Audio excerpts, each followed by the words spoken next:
நம்ம இப்படி கேட்போம், 10 லட்சம் கோடி கடன் ஆயிருக்குது, 10 லட்சம் கோடி. இந்த 10 லட்சம் கோடியில நிறைவேற்றப்பட்ட ஏதாவது ஒரு நலத்திட்டம் சொல்ல சொல்லுங்க இந்த அரசு. தம்பி, ஒரே ஒரு நலத்திட்டம். நல்ல கல்வியை கொடுத்துட்டேன், சரியா சமமா தரமா எல்லாருக்கும் கொடுத்துட்டேன்.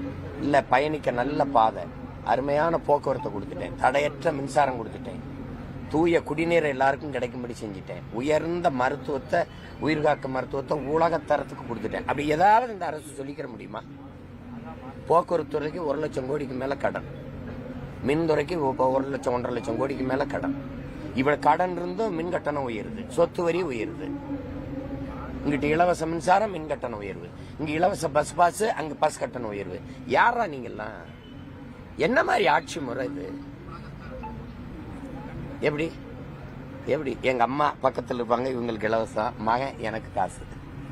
எங்க அம்மாவுக்கு இலவசம், இந்த காசு சேர்த்து மகன்கிட்ட வாங்கிடுறோம். எப்படி இருக்கு? பேருந்துல பெண்களுக்கு இலவச பஸ் பாஸ் வச்சுக்கிறீங்க, அந்த காசை யார்கிட்ட எடுக்கிற? என்கிட்ட எடுத்துற, எங்க அப்பாட்ட எடுத்துற, இல்ல எங்க அண்ணன் எடுத்துற. கேடுகட்ட கேவலங்கட்ட ஆட்சி முறை செஞ்சுக்கிட்டு இத சாதனை. எவனா தேர்தல் வர்றதுக்கு முன்னாடி ஏன்டா எங்க மேல அக்கறையே வர மாட்டேங்குது? நீ என்ன வேணாலும் தேர்தல் வரும்போது ஒரு பாசம் வரும் பாருங்க, எங்கிட்டு இருந்தா பொத்துக்கிட்டு வரும் தெரியாது. ஏழாவது ஐயோ.